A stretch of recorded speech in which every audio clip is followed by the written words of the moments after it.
Alright, now let's go through the mounting system. What you see laid out here is the lineup of parts from Cat Eye that I'm adapting to these housings using a single 632 threaded screw on the bottom of the housing there. And the way they work is that they all have the same receiving piece on the top, and then there's a quick release mating piece called the H27 spacer that I use either on the light body directly or on one of these extender bars right down here, and I'll talk about those in just a second. But if you're going to use the light on your helmet, you don't need the extender bar, you just need the spacer mounted directly on the bottom of the light.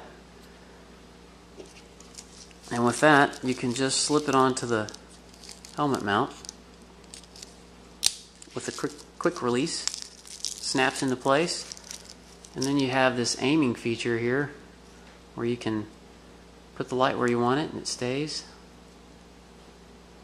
which is really nice if you change riding positions and you need to realign the light. But it's a standard Velcro closure. Just strap it through the slots on your helmet. Works really well. So just quick release that and off it comes.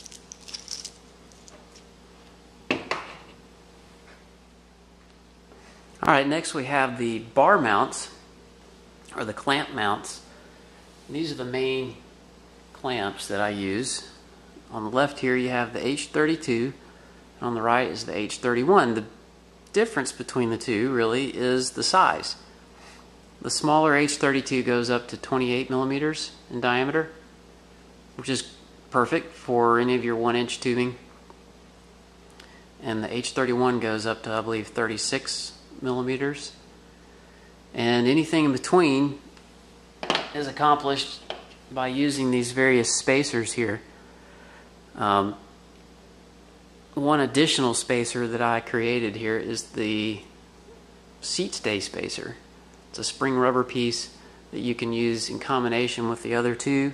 If you have a small tube, seat stay, or maybe a rack support tube, that will get it down onto a smaller tube, which is kind of nice.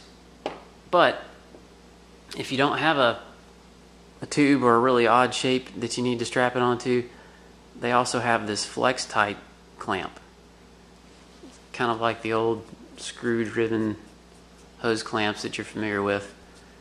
It works, maybe not quite as robust as the other clamps, but if you need it on an odd shape, it's a nice option to have.